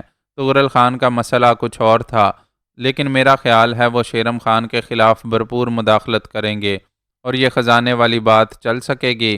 ابتدائی طور پر نہیں، کیونکہ کوئی بھی اس بات کو تسلیم کرنے کو تیار نہیں ہوگا کہ شیرم جیسا آدمی شیر کوہ کی اصلاح کرنے کی کوشش کرے۔ اور اگر یہ شخص بدر شاہ ہو تو؟ جوزفائن نے سوال کیا، اور راول خان حیرت سے اچھل پڑا۔ اس نے چونک کر جوزفائن کی صورت دیکھی۔ جوزفائن کی آنکھوں میں وہی شیطان مسکرا رہا تھا۔ راول خان کو چکر آنے لگے، گویا جوزفائن اب کوئی اور منصوبہ رکھتی ہے۔ خدا کی پناہ، وہ دل ہی دل میں سوچ رہا تھا، یہ عورت کیا اس دنیا میں شیطان کا دوسرا روپ ہے؟ جوزفائن پرخیال انداز میں مسکراتی رہی تھی۔ پھر اس نے راول خان سے کہا، کیوں راول خان، میری بات پر خاموش ہو گئے تم؟ میں تمہاری بات سمجھ نہیں پایا ہوں جوزفائن۔ یہ خدشہ 100% وہی ہے جو تمہارے ذہن میں ہے راول خان۔ شیرم خان کو شیر کوہ کے لوگ بحالت مجبوری تو قبول کر لیں گے، لیکن ہم اس کے ذریعے کوئی اچھا اثر نہیں چھوڑ پائیں گے۔ اس کا بہتر طریقہ یہ ہے کہ ہم بدر شاہ کو استعمال کریں۔ میں نے بہت سوچ سمجھ کر اس کا نام لیا ہے، مگر کیسے جوزفائن، آخر کیسے؟ شیرم خان نے طغرل خان کا سحر توڑ دیا۔ کیوں راول خان، کیا یہ غلط ہے؟ نہیں، بالکل ٹھیک ہے، اور اب شیرم کا سحر ٹوٹ جانا چاہیے اور بدر شاہ کو صورتحال سنبھال لینی چاہیے۔ بدر شاہ کم از کم کسی ڈاکو کی حیثیت سے لوگوں کی نگاہوں میں نہیں ہے، اور اگر اپنے طور پر کوئی اعلان کرتا ہے تو شیرم کے لوگ شیرم خان کی نسبت اس اعلان کو سنجیدگی سے سنیں گے اور شاید بدر شاہ کی کاوشوں کو قبول بھی کر لیں۔ مانتا ہوں، یہ سب کچھ مانتا ہوں میں، لیکن یہ ہوگا کیسے؟ او میرے محبوب، میری زندگی کے مالک، یہی تو افسوس کی بات ہے کہ تم نے یہی سوچا کہ یہ ہوگا کیسے، یہ نہ سوچا کہ یہ جوزفائن کا کہا ہوا ہے، اور جوزفائن جو کہتی ہے وہ ہوتا ہے۔ راول خان سہمی نگاہوں سے جوزفائن کو دیکھنے لگا۔ یہ الفاظ اسے خوف میں مبتلا کر رہے تھے۔ اس کے دل میں جو کچھ تھا اگر وہ جوزفائن کے علم میں آ جائے تو؟ راول خان یہ سوچتے ہوئے بھی ڈرتا تھا، بارہا اس کے دل میں یہ تصور بھی ابھرا کہ اپنے ہاتھوں سے جوزفائن کی گردن دبا دے اور پہاڑوں کو اس شیطان سے نجات دلا دے، اس بلا سے پہاڑوں کا پیچھا چھڑا دے جسے وہ اپنے ساتھ یورپ سے لے آیا تھا۔ لیکن بدقسمتی یہ تھی کہ حالات اس کی اجازت نہیں دیتے تھے۔ رائفل جوزفائن کے شانے پر تھی۔ راول خان اس کے بغیر کچھ بھی نہیں کر سکتا تھا۔ وہ سوچ میں ڈوبا رہا، تب جوزفائن نے کہا، اور جو کچھ میں نے کہا وہ ہو جائے گا راول خان، بلکہ بہت جلد ہو جانا چاہیے، کیونکہ ہمارے پاس زیادہ وقت نہیں ہے۔ تم سوچ لو جوزفائن، یہ معاملہ بہت خطرناک ہے۔ شیرم نے بے شمار افراد کو اپنا ہمنوا بنا رکھا ہے، اور یہ سب کچھ اتنا آسان نہیں ہوگا جتنا ہم نے سوچ رکھا ہے۔ لوگ شیرم خان کے خلاف بات کرتے ہوئے میرا خیال ہے خوش نہ ہوں گے۔ تو پھر راول خان جوزفائن کے اس کارنامے کے بعد یہ تصور ذہن سے نکال دینا اور اس بات کا اعتراف کر لینا کہ جوزفائن جو کچھ سوچتی ہے وہ ہو جاتا ہے، اور جو کچھ وہ سوچتی ہے اس کے نہ ہونے کے امکانات نہیں ہوتے۔ راول خان ایک ٹھنڈی سانس لے کر رہ گیا، کیا جواب دیتا اس مسئلے میں؟ تب جوزفائن نے کہا، میں موقع کی منتظر ہوں، ذرا بھی مجھے موقع ملا تو اپنا کام انجام دے لوں گی۔ یہ رات گزر گئی، دوسرے دن سفر کا آغاز ہو گیا۔ جوزفائن اپنے طور پر چاروں طرف نگاہیں دوڑا رہی تھی، اور پھر اسی شام 5:30 بجے جب وہ لوگ دن بھر کی سخت مشقت سے تھک گئے اور ایک جگہ وقت سے پہلے قیام کا فیصلہ کر لیا گیا، تو بدر شاہ جوزفائن کے ہاتھ لگ گیا۔ علاقہ بہت پرفضا اور خوبصورت تھا۔ جوزفائن چہل قدمی کرتی ہوئی ایک سمت جا نکلی تھی، لیکن اس کا ادھر جانا بے معنی نہیں تھا۔ بدر شاہ پتھر کے ایک ٹکڑے پر بیٹھا ہوا خلا میں نگاہیں جمائے ہوئے تھا۔ قدموں کی آہٹ سن کر اس نے گردن گھمائی اور پھر احتراماً کھڑا ہو گیا۔ ارے نہیں بدر شاہ، بیٹھے رہو بیٹھے رہو، ہم اتنے اجنبی تو نہیں ہیں، جوزفائن نے مسکراتے ہوئے کہا، اور بدر شاہ کے چہرے پر عجیب سے آثار پھیل گئے۔ ہاں خانم، ہم اجنبی نہیں ہیں، بڑا رابطہ رہ چکا ہے ہمارے درمیان، اور ان رابطوں کو توڑنے کی کوشش اس طرح کی گئی ہے کہ میرا دل پاش پاش ہو گیا ہے۔ بدر شاہ، میں نے جو چاہا وہ کبھی نہ ہو سکا، اور اس کی وجہ میں جانتی ہوں۔ میں سمجھا نہیں خانم، تم لوگ اتنی وسیع و عریض چٹانوں اور کشادہ پہاڑوں کے درمیان رہنے والے اتنے کشادہ دل کبھی نہیں ہو سکے کہ ایک سفید چمڑی والی عورت کو اس حیثیت سے بھی قبول کر لو کہ وہ تمہارے وطن کی بہی خواہ ہو سکتی ہے، وہ تمہاری ہمدرد ہو سکتی ہے۔ ہاں خانم، اپنی اس بھول کو میں کبھی نہیں بھول سکتا۔ مجھے اپنی غلطی کا اعتراف ہے، کاش کبھی مجھے اس کے ازالے کا موقع مل جاتا۔ بدر شاہ نے حیرت سے کہا، صبح کا بھولا شام کو واپس آ جائے تو اسے بھولا نہیں کہتے۔ کھوئے ہوئے لمحات واپس آ جاتے ہیں، کھوئی ہوئی چیزیں مل جاتی ہیں، اور اس کی متعدد مثالیں موجود ہیں۔ کیا تم اس بات پر یقین نہیں رکھتے بدر شاہ؟ جوزفائن نے اسے بغور دیکھتے ہوئے کہا۔ بدر شاہ خشک ہونٹوں پر زبان پھیر رہا تھا، پھر اس نے لرزتی ہوئی آواز میں کہا، میں سمجھا نہیں خانم، حالانکہ جو کچھ میں کہہ رہی ہوں تم سمجھ رہے ہو، اس کے باوجود تم اگر نہ سمجھنے کی بات کرتے ہو تو میں تمہیں تفصیل بھی سمجھا سکتی ہوں، لیکن اس کے لیے نہ یہ وقت موزوں ہے اور نہ یہ جگہ۔ بدر شاہ چند لمحات خانم جوزفائن کا چہرہ دیکھتا رہا، پھر جھجکتے ہوئے لہجے میں بولا، ایک بات کہنے کی اجازت دیں گی خانم؟ کیوں نہیں بدر شاہ، ظاہر ہے میں تمہارے پاس آئی ہوں، تم سے گفتگو کر رہی ہوں، تمہیں سب کچھ کہنے کی اجازت ہے۔ تو آپ یقین کیجئے خانم کہ میرے دل میں ایک بار آپ سے گفتگو کرنے کی آرزو تھی، اور اس میں میرا اپنا کوئی لالچ چھپا ہوا نہیں تھا، لیکن میں کسی طور پر جرأت نہیں کر پا رہا تھا، بس اس آرزو کو دل میں لیے بیٹھا تھا۔ کیا بات ہے، کیا کہنا چاہتے تھے بدر شاہ؟ گفتگو طویل ہے خانم، آپ نے مجھے اجازت دی ہے تو میں ہمت پا گیا ہوں، اور اب میں واقعی آپ سے کچھ گفتگو کرنا چاہتا ہوں، تو پھر اس کے لیے رات کا وقت موزوں رہے گا۔ بدر شاہ، تم ذرا حالات کا جائزہ لینے کے بعد میرے پاس آ جانا، میں تمہارا انتظار کروں گی آپ کے خیمے میں۔ ہاں، تمہیں کوئی دقت نہیں ہوگی، بس ذرا یہ جائزہ لے لینا کہ شیرم خان تو آس پاس نہیں ہے۔ شیرم خان مجھ پر مکمل اعتبار کرتا ہے، اور میرا خیال ہے وہ میری طاق میں نہیں رہے گا۔ بدر شاہ نے کہا، یہ اچھی بات ہے، لیکن اس کے ساتھ ساتھ ہی بدر شاہ، ایک بات کا ہمیشہ خیال رکھا کرو، وہ یہ کہ ہر اس بات کو جو تمہارے نزدیک ناممکن ہو کا درجہ رکھتی ہو، ممکن کی حد میں رکھا کرو۔ ناممکن کو ممکن میں بدلتے ہوئے دیر نہیں لگتی، کیا سمجھے؟ میں سمجھ رہا ہوں خانم، تو پھر میں تمہارا انتظار کروں گی، خواہ کتنا ہی وقت گزر جائے۔ میں حاضر ہو جاؤں گا خانم، بدر شاہ نے جواب دیا، اور اس کے بعد وہ وہاں سے اٹھ گیا۔ خانم جوزفائن ٹہلتی ہوئی دور تک نکل گئی تھی۔ رات کی تاریکیوں میں بدر شاہ خانم جوزفائن کے خیمے میں آ گیا۔ اس کا چہرہ سرخ ہو رہا تھا۔ راول خان نے اسے دیکھا اور بدر شاہ کی نظریں جھک گئیں۔ جوزفائن اسی کا انتظار کر رہی تھی۔ آؤ بدر شاہ، کہو حالات ٹھیک ہیں؟ ہاں، شیرم یہاں سے بہت دور خیموں کے آخری سرے پر موجود ہے اور آرام کر رہا ہے۔ Good, very good. ہاں بدر شاہ، تمہارے ذہن میں کچھ تھا اور تم کچھ کہنا چاہتے ہو۔ خانم، میں اپنے الفاظ کا شکار تو نہیں ہو جاؤں گا؟ نہیں، اطمینان رکھو، جو گفتگو اس وقت ہوگی وہ میرے لیے تمہاری امانت ہوگی اور تمہارے پاس میری۔ ہاں بدر شاہ، اس بات سے تمہیں آگاہ کر دینا ضروری سمجھتی ہوں، غداری کبھی معاف نہیں کی جا سکتی۔ ہو سکتا ہے کہ تم مجھ پر سبقت پا جاؤ، لیکن کبھی اگر مجھے وقت ملا تو میں تمہیں اس غداری کی سزا بھی دے سکتی ہوں۔ بدر شاہ اب اپنی گردن کاٹ کر آپ کے سامنے پیش کرنے کے لیے تیار ہے خانم، لیکن میری بھی یہی خواہش ہے کہ جو کچھ میری زبان سے ادا ہو اسے آپ ازراہ عنایت اپنے تک رکھیں، خواہ اس سے متفق ہوں یا نہ ہوں۔ وعدہ؟ خانم، یہ جو کچھ ہوا ہے ظاہر ہے آپ سے زیادہ اس کے بارے میں کون جان سکتا ہے۔ میں یہ نہیں کہتا کہ یہ برا ہوا، اس کی بنیادی وجہ یہ ہے خانم کہ فطرتاً نہ میں ڈاکو ہوں نہ آپ، ڈاکو یہ لوگ تھے اور یہ لوگ ہیں۔ ہم شیر کوہ کی بہتری چاہتے ہیں اور اسی بہتری کی بنیاد پر ہم نے اپنے کام کا آغاز کیا تھا۔ ہاں، اس میں شک نہیں کہ اقتدار کی ہوس سب کو ہوتی ہے اور میں اس ہوس سے انکار نہیں کروں گا خانم۔ اچھی بات ہے کہ گفتگو میں سچائی استعمال کی جائے، جوزفائن نے جواب دیا۔ خانم، زر و جواہر کے یہ انبار بے شک سب کے لیے باعث دلکشی ہیں۔ شیر کوہ میں داخل ہو کر ہم اپنا ایک مقام بنا سکتے ہیں، لیکن اگر آپ یہ سوچتی ہیں کہ شیر کوہ کے لوگ شیرم خان کو اپنا ہمدرد اور اپنا سرپرست سمجھ لیں گے تو یہ غلط ہے۔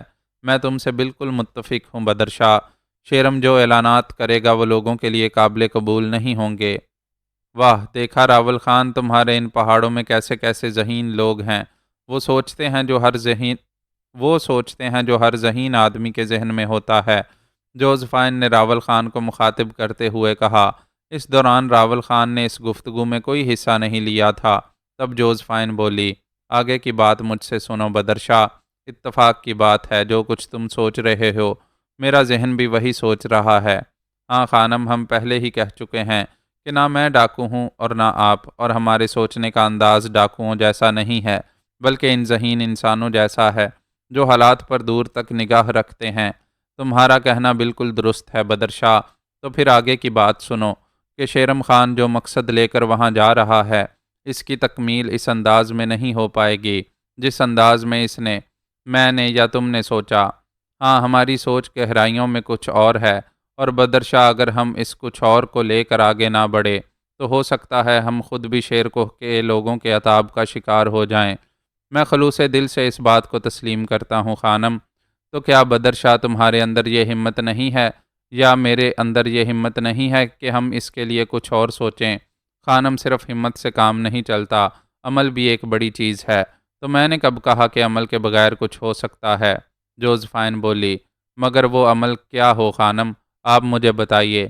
ہم اس وقت ان لوگوں کے درمیان ہیں جو ڈاکو تھے اور ہیں۔ یہ دوسری بات ہے کہ کچھ عرصہ گزرنے کے بعد ان کی ذہنیت میں کوئی تبدیلی رونما ہو جائے اور وہ انسانوں کی مانند جینا سیکھ لیں۔ بالکل ٹھیک کہا تم نے بدر شاہ، لیکن یہاں تمہیں دوسرے لوگوں پر فوقیت حاصل ہے۔ وہ کیا خانم؟ تم اس گروہ کے ترتیب کنندہ ہو، اور جہاں تک میرا اندازہ ہے یہ سب تمہاری عزت کرتے ہیں۔ ہاں، زیادہ تر لوگ مجھے استاد کا درجہ دیتے ہیں، خاص طور سے وہ جو بعد میں شامل ہوئے ہیں، بدر شاہ نے جواب دیا۔ تو پھر تمہاری استادی کس کام آئے گی بدر شاہ؟ جوزفائن ہنس کر بولی، اور بدر شاہ نہ سمجھنے والے انداز میں اسے دیکھنے لگا۔ معزز ناظرین و سامعین، لائک، کمنٹس اور شیئر ضرور کریں، شکریہ۔